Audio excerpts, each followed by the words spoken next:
Tonight I'm supposed to have a topic, clarity of purpose. So let's say clarity of purpose is love. That what I want to do is I want to experience, I want to give, I want to be an instrument of love. And that's the most important thing to me. I don't think that we need to argue if that's a worthwhile goal, right? What we could argue is, how important is it to you that the car going by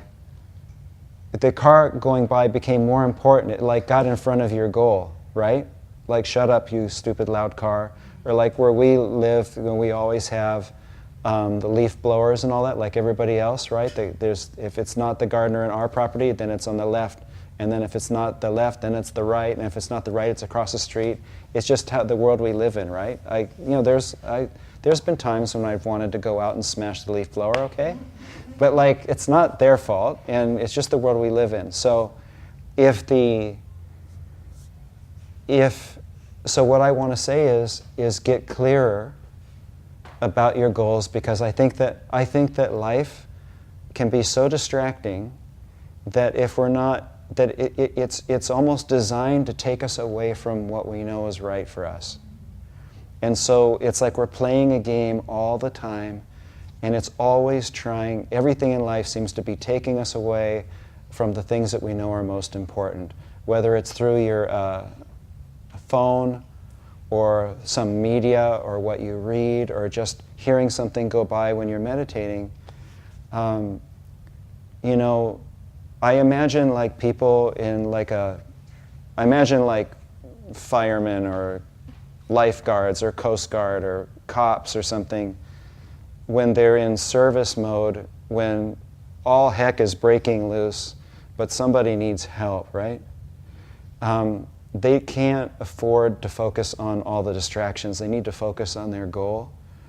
And those who are good at it are probably really good at it, okay? And I feel like in life, the way the world is that we live in and the environment that everything that we're aware of that's happening in the world, and there's so much hatred and fear and polarization, and it's magnetic. And it kind of can bring it up in the nicest people. They can find themselves acting that way because we are influenced by the energy and the consciousness of others. It's a fact of life, okay? That's why you have group mentality.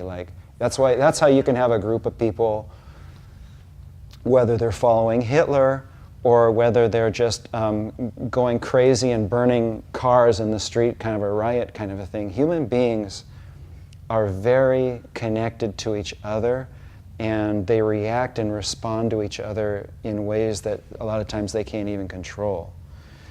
Those of us who are strong-willed and have real clear idea of what our purpose is will find that with practice we can actually move right through that, and we can do the job that needs to be done. Women and men. Like men have a more like warrior hunter kind of way of going about it.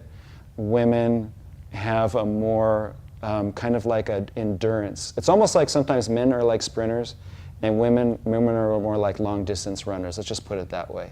They do that thing for 9 months, okay, whatever. So we both have different kinds of strengths and different qualities, but we both have the ability to hold on to our goals or throw them right out the window at the first chance. And it's just developing that ability and getting clear. I think it's really important for people to think about, I don't think it's a negative thing at all, to think about our mortality and think about how easily our life could just end at any moment. You could just walk out in the street and get hit by a car or something. It's just the world that we live in. And to live the way we're living now, live the moment that we have now, no matter how young or old we are. Don't be thinking about all the time you have. Don't be fearful about it, but do what's important. Be the person that you want to be. And don't waste your time reacting to people that aren't playing by the rules or being fair, and negative news and stuff. And people have to get sick of that enough that, and it's weird, you can kind of find fulfillment in kindness. And in kindness, and I don't even like the word tolerance. I feel like it's not even enough. But sort of like a radical acceptance or a radical form of willingness to just embrace the realities of others and allow them to be the way they are and not judge them negatively. What it does is it frees your heart. And the weird thing is like I was saying, like Dave has said a few times to me lately, how when he meditates in the group here, and other people say that too, that somehow he just feels like he gets a little bit farther with the meditation. I mean, a lot of people are experiencing that. The reason we do group meditations is because we know that it helps people. Even when we meditate, Darshan and I, we find sometimes great inspiration just meditating with a group like this. We go home and we're like, wow, that was a good meditation. How did you feel? You know, it's like the group was really, everybody was there because they're sincerely trying to learn or to know God or to grow spiritually, you know, and we crave that. We love to meditate with other people.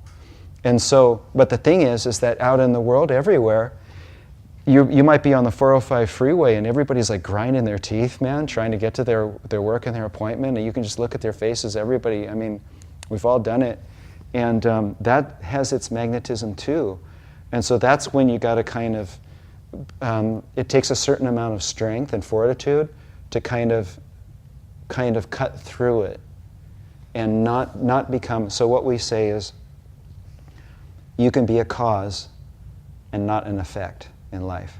Instead of reacting to everything, you can choose you know how we say, instead of reacting emotionally, you can calmly respond. And so that's the thing, and each one of us has the ability to do that. And the other thing is that, so if you're clear about the consciousness that you want to have or the kind of person you want to be, then sure, try to have thoughts that support that, but be with people and be in places and do things that support it too. And again, like life will take you and make you busy and say that you can't do this, like what we were talking about right before the class, about the things that are happening in our own life and with this center. You know, we didn't start this center thinking that it was going to be an easy thing to do. But as soon as we opened it, we got some huge financial surprises that we didn't expect. And we could say, oh, well, that's just too hard. I'm going to get a real job. But I won't do it. I'll die first. I will. There's nothing, I'm clear about my purpose. My purpose is to know God, but my way to get there, whatever God is, my way to get there is to live in the consciousness of God-like qualities, so like kindness and love and service. And I firmly believe that all of us, the more that we do that, our needs will be taken care of. But the weird thing is, in this world, this material world that we live in, is that our needs are not always our wants. What we need to grow spiritually and to achieve our highest goals are oftentimes way scarier than anything that we would imagine what we need to do. I mean, read the lives of saints. Read the life of Saint Teresa of Avila or Saint Anthony or Saint Francis or some of the great yogis and things like that, people in different traditions and mystics. The thing that seems to inspire people to really go deep and really find out who they really are and achieve their potential is often great challenges in life, the hardest ones, the things that hurt us the most. But these are the things that also make us stronger. So the things that we become attached to seem to be taken away. The things that we find comfort in seem to start breaking up and falling apart. And now we live in a world where even the United States isn't quite above it all compared to things that happen everywhere else. I mean, it's like the writing's on the wall. And so there's this feeling of insecurity even in the Western world now. And I think, in some ways it's unfortunate, but in other ways, how else would we grow? How else would we stop being selfish? And anyway, so whatever your purpose is in life, whatever it is that you really think is important, I would say that don't be fooled. Don't be fooled by other things. Like if other things get in the way of what you really want to become or be doing with your life, don't be fooled by what everybody says and what everybody does and what seems normal. Just be a complete freak of nature. Follow your heart. Do what really inspires you and makes your heart feel good inside. And you'll be inspiration not just for yourself, but everybody around you. You guys are like awesome, beautiful, wonderful people. Everybody has a very unique potential and a very unique expression to bring into the world. And life and media and show business and Hollywood and the news will all like tell you that you're not. Like that you're not beautiful enough, you're not smart enough, you're not rich enough, right? You're not strong enough, or you're not skinny enough, or whatever it is. It's all bullshit, sorry. It's just a lie.